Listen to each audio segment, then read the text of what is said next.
Muy buenas noches, bienvenidos a Signo Pesos, la economía al alcance de su pantalla. Estos son los temas claves de hoy. Rechazo a las inversiones forzosas. Varios exministros de Hacienda suscribieron una carta abierta advirtiendo sobre la inconveniencia de que el gobierno imponga al sector financiero hacer inversiones forzosas. El exministro Juan Camilo Restrepo, uno de los firmantes, nos acompaña esta noche para explicar cuáles serían los efectos. Proponen desmontar el 4 por mil. El Centro de Estudios Económicos ANIF planteó la idea de eliminar este gravamen a las transacciones financieras. Aseguran que ayudaría a impulsar las compras en línea y a estimular las transacciones financieras. Esta noche analizaremos el tema con Luz Magdalena Salas, vicepresidenta de ANIF. La guerra de las tasas de rendimiento. Varias entidades financieras empezaron ya una competencia por captar muchos más ahorros entre los colombianos. Para ello, su estrategia es ofrecer una mayor rentabilidad en CDTs y cuentas remuneradas. Les contamos cómo está este panorama.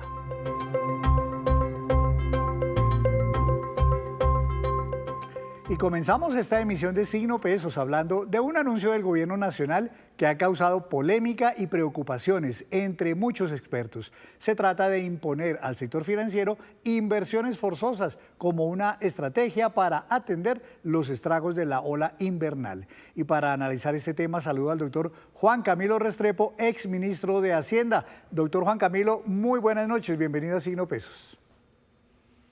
Henry, buenas noches, me place saludarlos. Gracias, doctor Juan Camilo. En primer lugar, comencemos por explicar qué es eso de las inversiones forzosas.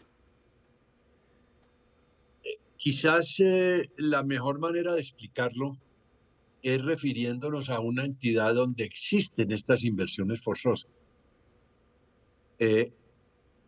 Para el sector agropecuario existe una entidad que se llama Finagro. Buena parte de la financiación de Finagro para hacer préstamos proviene de inversiones obligatorias, de ahí el nombre de forzosas, que deben hacer los bancos en bonos emitidos por esta entidad, Finagro. De manera que es una manera de captar obligatoriamente recursos y dirigirlos predeterminadamente a misiones que la ley les impone. Así las cosas obligarían, por ejemplo, a los bancos no a prestar como tradicionalmente lo hacen a los segmentos donde de pronto más necesidades ven y eventualmente mejor negocio les parece, sino obligarlos a que una parte lo inviertan en los sectores que diga el gobierno. Sí, hay que esperar qué dice el gobierno, porque los detalles de cómo sería esta inversión forzosa no se han divulgado todavía. ¿Qué porcentaje de sus captaciones del público tienen que redireccionarlas hacia inversiones forzosas? ¿A qué fines deben ir los recursos que así se capten? Eso no lo han precisado quienes han hecho los anuncios del gobierno. Pero sí, se trata en esencia de obligar a los bancos a que una parte de su cartera esté dirigida a determinados sectores y sobre todo fondeada con recursos provenientes de la suscripción de esos bonos. Si esos bonos son bonos públicos, como muy probablemente lo serán, entonces es una manera para que el gobierno se financie, para que el gobierno haga lo que hoy logra en las bolsas de valores con sus TES, que son que los ahorradores suscriban bonos del gobierno en TES. Puede ser que una vez que se fijen los detalles, haya la obligación de invertir en bonos del gobierno. Y es una manera entonces de ir estatizando el crédito y eliminando el punto central de todo el crédito bancario, que es que los recursos vayan a las inversiones mejor calificadas, las que tienen mayor vinculación con el crecimiento económico, sino que tienen que ir obligatoriamente a donde diga el gobierno, aún así a que no haya demanda por ese tipo de inversiones. Las inversiones forzosas fueron desechadas desde los años 70 del siglo pasado en todos los países del mundo. En América Latina solo quedan rastros de inversiones forzosas en Bolivia y en Venezuela. ¿Por qué? Porque es una manera de ir estatizando el crédito. Entonces, como el crédito, salvo el Banco Agrario, pertenece al sector privado, los capitales de los bancos, esta es una manera de ir estatizando la función financiera de la economía. Ahora, doctor, si obligaran a los bancos a hacer inversiones forzosas, ¿esto qué consecuencias podría tener para el común de las empresas y de los colombianos, personas naturales, que se proveen de créditos en el sistema financiero colombiano? Bueno, la consecuencia sería que una parte, no toda, pero una parte de esas demandas de crédito no irían a quienes presenten mejores proyectos, no irían a quienes presenten mejores perspectivas de crecimiento de sus empresas, para lo cual solicitan un crédito, sino que van a aquellos sectores predeterminados y aquellas inversiones buenas o malas que estén dentro de la calificación de inversiones forzosas. ¿Encarecería esto el crédito entonces, por ejemplo, al estar restringido para el común de la gente, porque una parte se va a donde diga el gobierno? Habría que ver los detalles como se reglamente, pero obviamente, si la tasa de interés que el gobierno señale a las inversiones forzosas está por debajo del mercado, entonces muy seguramente las entidades financieras se compensarán poniendo más caros sus otros créditos. Si las obligan a hacer malas inversiones o a tasas subsidiadas, entonces se compensan encareciendo el crédito al resto de la comunidad financiera.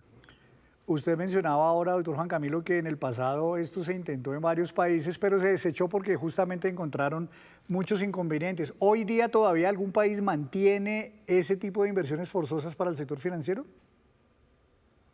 Sí, de acuerdo con lo que nosotros pudimos averiguar, inversiones forzosas de este tipo solo quedan en América Latina, en Bolivia y en Venezuela.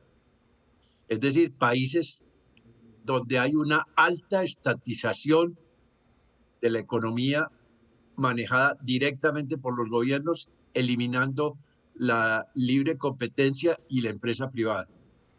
Ahora bien, el presidente Gustavo Petro publicó hoy un trino en donde dice que si no es así, entonces de qué otra manera se podría atender con recursos frescos las consecuencias de la ola invernal, de la emergencia que se ha presentado en varios departamentos. Ustedes, por su parte, varios exministros de Hacienda, entre ellos usted, en la carta abierta que emitieron, rechazando las inversiones forzosas, dicen, esta no es la mejor manera, hay otros instrumentos mucho más eficaces. ¿Cuáles podrían ser esos instrumentos eficaces, doctor Juan Camilo Restrepo, para atender los requerimientos que produce la ola invernal? Bueno, habría muchas maneras y de hecho se han financiado de maneras muy diversas cataclismos de la naturaleza como esta de las altas inundaciones que se vieron en los departamentos de Córdoba y otros departamentos cercanos a Córdoba y al río Sinú.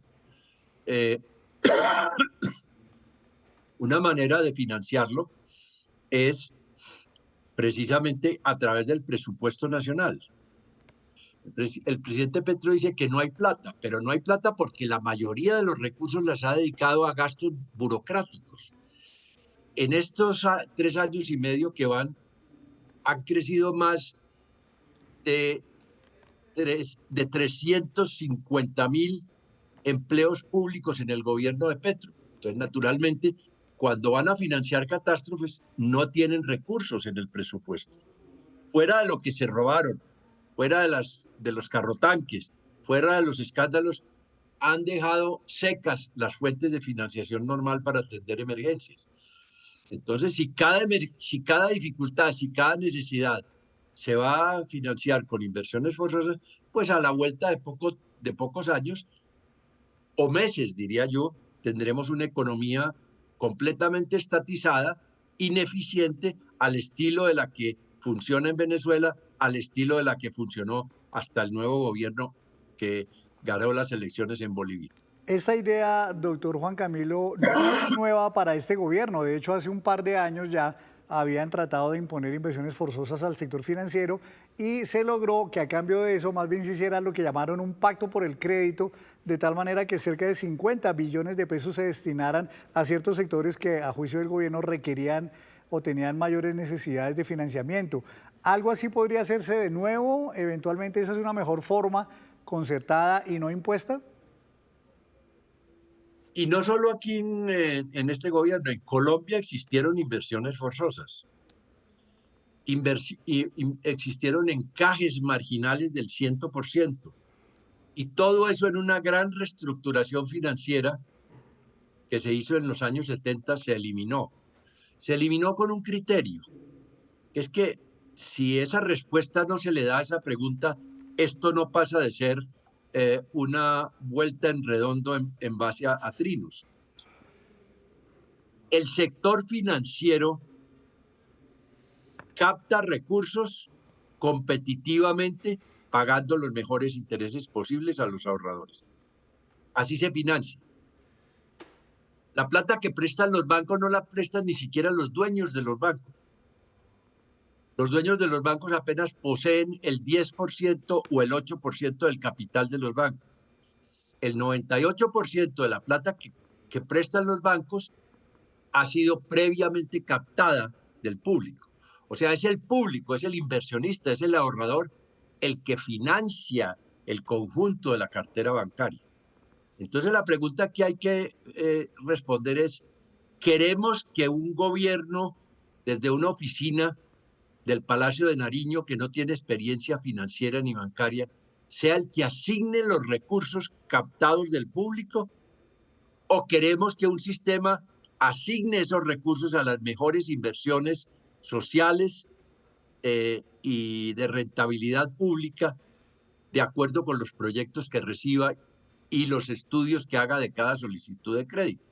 Porque si no es así, en vez de ser miles de oficinas que existen en los bancos y en las corporaciones financieras, estudiando los proyectos y conceptuándole a su junta directiva cuáles son las más provisorias, estamos entrando en el camino de que son 3 o 4 burócratas estatales diciendo a quién se le presta en Colombia y a quién no se le presta.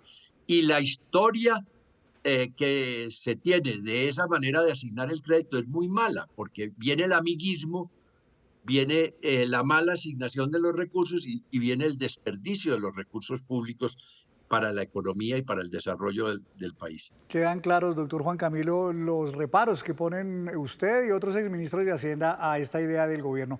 Doctor Juan Camilo, gracias por estar aquí en Signo Pesos, muy amable.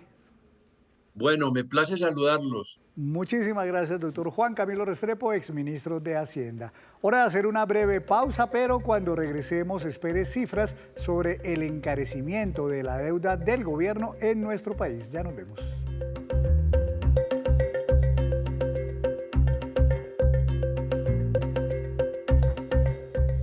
Gracias por mantenerse conectado con Signo Pesos. Acabar el gravamen a las transacciones financieras, conocido como el 4 por mil, es una propuesta que durante muchos años se ha planteado en el país, pero hoy el Centro de Estudios Económicos ANIF revivió esta idea con argumentos muy claros. Saludo a la doctora Luz Magdalena Salas, vicepresidenta de ANIF. Doctora, buenas noches, bienvenida a Signo Pesos. Henry, buenas noches, ¿cómo está? Muchas gracias por la invitación al programa. Doctora, para recordar, el 4 por mil nació por allá como hacia 1998, 99 tal vez, a raíz del terremoto en el eje cafetero, pero empezó como un 2 por mil. Posteriormente lo subieron al 3 por mil, luego al 4 por mil. Recientemente incluso se estaba proponiendo elevarlo al 5 por mil. Este gravamen, ¿qué tan, digamos, molesto es tanto para las entidades financieras como para los usuarios del sistema financiero?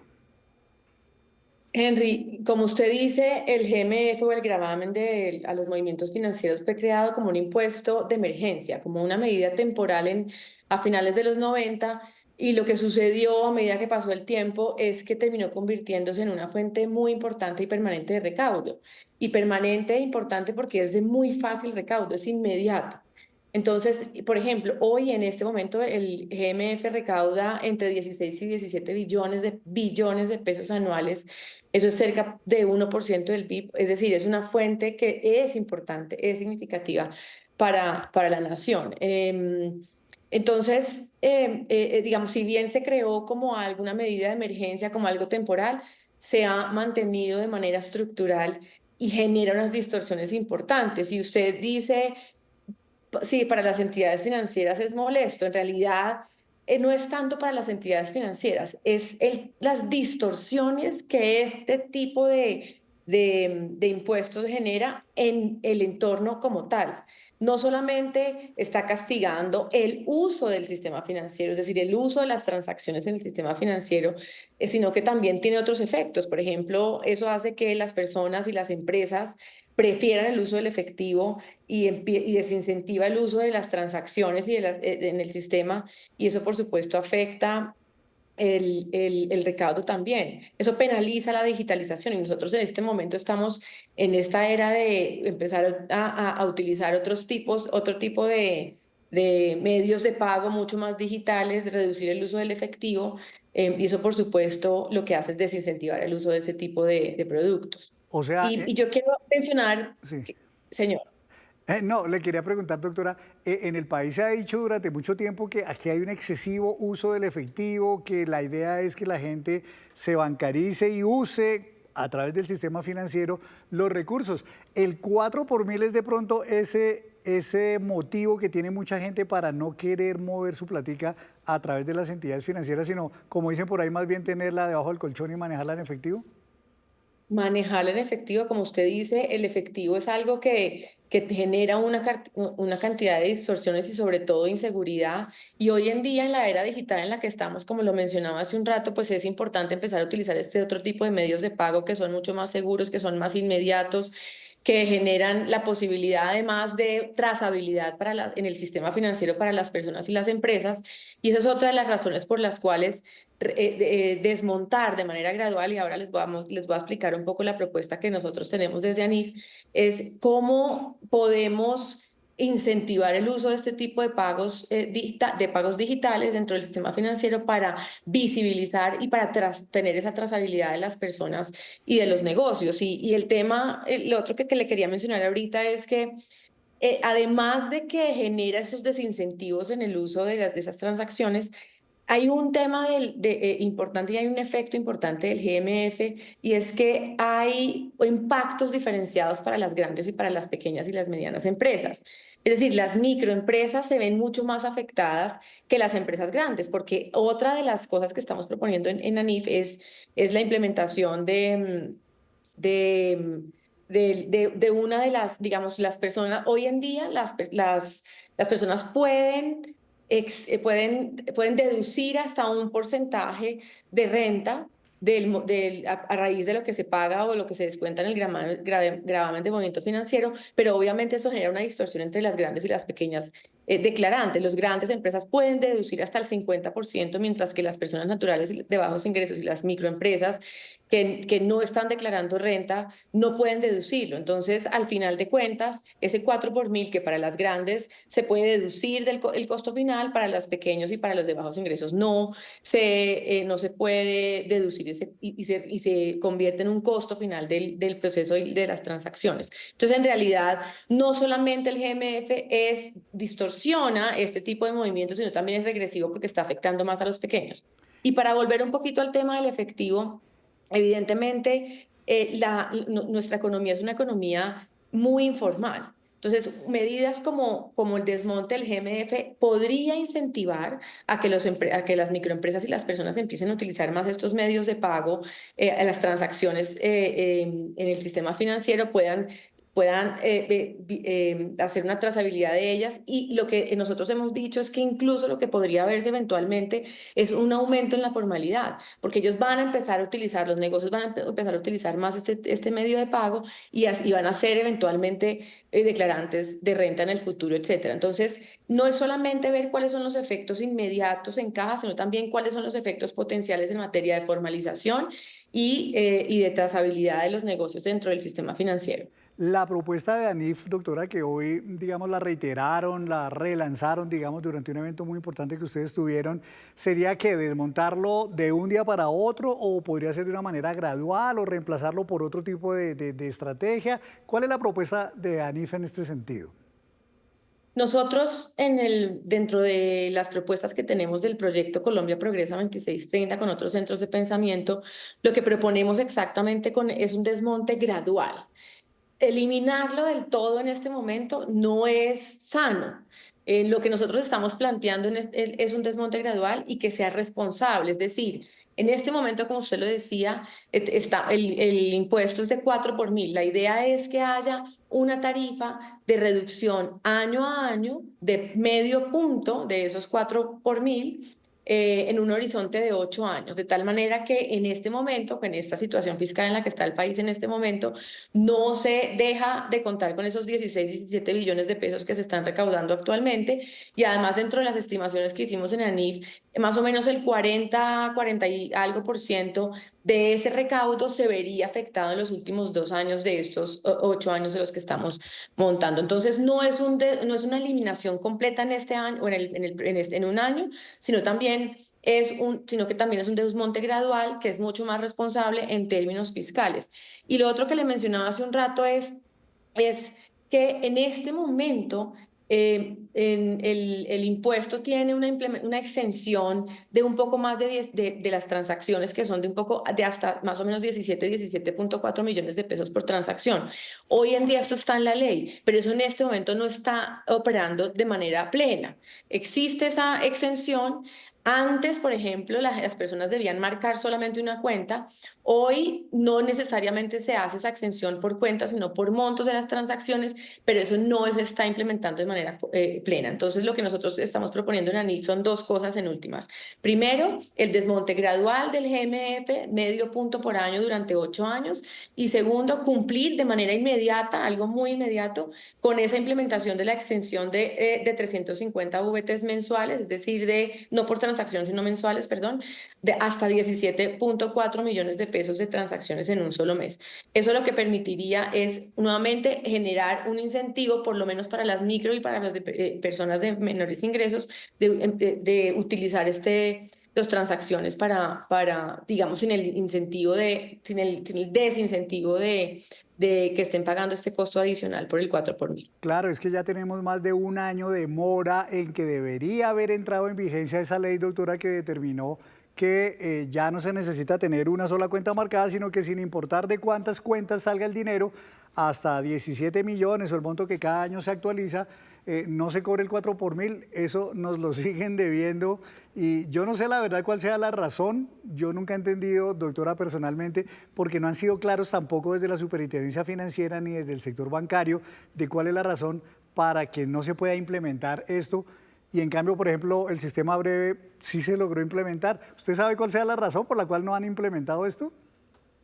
No sé, Henry, la razón, pero yo creo que también es un tema de falta de información y de problemas en la operación del mismo. Por eso, una de las cosas que proponemos nosotros en 2630 es justamente eso, que sea operativo, que empiece esa implementación de manera inmediata, que sea algo más automático y más mecánico. Yo lo que creo, y seguramente para los oyentes aquí, es que esta información no la tenemos todos en el radar. Entonces, si no la tenemos en el radar, no la estamos implementando. Y lo que eso genera es que querramos mantenernos solamente con una cuenta en el sistema financiero, cuando, por ejemplo, en el caso de las microempresas, para ellas sería más fácil tener más de una cuenta y para poder recibir pagos o hacer pagos desde distintas entidades financieras. Claro, claro. Pues ojalá entonces, doctora, esta vez sí presten atención a esta propuesta que parecería muy importante y seguramente, me anticiparía yo a decir, va a contar con el respaldo de todos los colombianos, por lo menos de la gente de a pie. Doctora Luz Magdalena, gracias por estar aquí en Signo Pesos compartiéndonos esta idea. Henry, yo una cosa más Sí. hablando de interoperabilidad. nosotros estamos pensando en interoperabilidad, estamos hablando de querer mejorar la digitalización, estamos hablando y proponiendo que queremos tener mayor inclusión financiera y queremos un sistema financiero moderno. Entonces nosotros no podemos mantener impuestos como estos que penalizan cada uno de los movimientos financieros que estamos generando, porque de lo contrario no tendría sentido, estaríamos haciendo una política pública contradictoria con los objetivos que tenemos. Entonces con esto cierro y muchas gracias por la invitación al programa. No, a ustedes muchas gracias por compartir la idea. Muchas gracias, doctora Luz Magdalena, muchos éxitos en ANIF. Gracias. Y seguimos hablando del sistema financiero porque las entidades bancarias y las fintech están de nuevo subiendo las tasas de interés que les ofrecen a los colombianos que quieren ahorrar en CDTs o en cuentas remuneradas. ¿Cómo aprovechar entonces esta buena coyuntura? Aquí les contamos. Pensaría en invertir si las tasas están altas. Y es que los mismos analistas piensan igual que doña Olga, que cuando las tasas de interés suben, los principales beneficiados son los ahorradores. Hace apenas unas semanas, la Junta Directiva del Banco de la República subió su tasa de referencia en 100 puntos básicos, ubicándola en 10,25% anual. Esa tasa es la más alta en muchos meses y funciona como el precio base. Cuando sube, los bancos privados también ajustan las tasas que le ofrecen a sus clientes. Estamos en una coyuntura favorable para el ahorro porque es probable que ese dinero se empiece a remunerar un poco mejor a lo largo del tiempo. Esto ha dado paso a lo que los analistas llaman una guerra por el ahorro. Cada banco quiere atraer más clientes ofreciendo mejores tasas en productos. De repente uno podría decir, claro, van a empezar a subir las tasas de interés, puedo recomprar la cartera, sí, pero la recompra de cartera va a ser suficientemente favorable para mí con una tasa de interés de repente un poco más elevada, o de repente me conviene un poco más, sí, justamente hacerlo, porque el plazo se va a diferir y va a tener de pronto un poco más de liquidez, más de caja cada mes, un poquito más de recursos, me va a sentir un poco más holgado. Ahora, varios bancos están ofreciendo tasas de interés de hasta el 12% en algunos CDTs y en cajitas de ahorro con plazo fijo de hasta el 11%. Eso significa que si una persona coloca su dinero en un CDT a 12%, al final del año puede estar ganando casi el doble de lo que se obtiene con una cuenta de ahorros tradicional. A la hora de sacar un CDT, a la hora de invertir en un CDT, esto va a depender, por ejemplo, de las necesidades de liquidez de las personas. Entonces, si es una persona que tiene muchas necesidades de liquidez, pues puede sacar CDTs más a corto plazo. Por ejemplo, a 3 meses, ¿sí? 90 días. Si de pronto es una persona que tiene mayor liquidez y que no la necesita en el corto plazo, pues de pronto puede sacar un CDT a más mediano o largo plazo. A un plazo de 30 días, el CDT en el mercado tiene tasas de hasta el 9% y un plazo de 120 días alrededor del 11%. Y al archipiélago de San Andrés arribó el tercer crucero de turismo. Las autoridades de la isla reportan un incremento de 22% precisamente en la llegada de turistas en comparación con el año pasado. A la fecha han llegado a la isla 129.000 visitantes nacionales y extranjeros, reafirmando este destino como uno de los favoritos de los viajeros. Jorge es un turista mexicano que decidió vivir la experiencia del Pirata Morgan, una que solo ofrece la isla de San Andrés. En su segunda visita a Colombia, esta vez lo hizo con el crucero Windsurf con bandera de Bahamas. Junto con él a bordo llegaron 262 pasajeros. Desde la primera vez que vine siempre soñé que algún día iba a volver a San Andrés y entonces acá estamos con los amigos. Apostar por el turismo a través de cruceros es solo una parte de la estrategia que implementa el destino. Según cifras entregadas por la gobernación, este 2026 registra un incremento del 22% de visitantes, 129.367 turistas, 97.047 nacionales y 32.320 extranjeros a comparación del 2025, que para esta misma fecha cerró con 106.184 visitantes. Mi primera experiencia fue excelente, el clima fue espectacular, parece que hoy va a ser la misma dinámica. Pretendemos ir a la playa. Se come rico, hay un arroz de coco que recuerdo muy rico por acá, ver si podemos hacer un poco de snorkel, la playa, el mar de los 7 colores, famosísimo, Entonces, pues acá andamos de nuevo y espero que no sea la última vez que estemos por San Andrés. Brasil continúa en el primer lugar con un total de 9.295 visitantes. Le sigue Argentina en segundo lugar con 5.753, Chile en tercero con 3.275, Perú en el cuarto con 2.228 y Estados Unidos en el quinto registrando 1.437 turistas. Aumenta la economía en cuanto a taxistas, actividades culturales, peer table, prestadores de servicios turísticos como Cueva de Morgan. Visitantes como Jorge fortalecen la actividad turística e impulsan la generación de ingresos para locales, ratificando el interés de turistas internacionales por el destino. Los visitantes adquieren tours para disfrutar de actividades culturales y recreativas, recorrer las playas y descubrir las maravillas que ofrece el archipiélago. Y antes de despedirnos, los dejo con este dato. Colombia es el segundo país de la OCDE con mayor aumento en el costo de la deuda del gobierno. La tasa pasó de 8,7 a 13%, lo que representa un crecimiento de más de 45% entre los años 2022 y 2026. Y así terminamos por hoy. Los esperamos mañana con una nueva emisión y toda la información económica que usted necesita saber. Esto es Signo Pesos, la economía al alcance de su pantalla. Feliz noche para todos.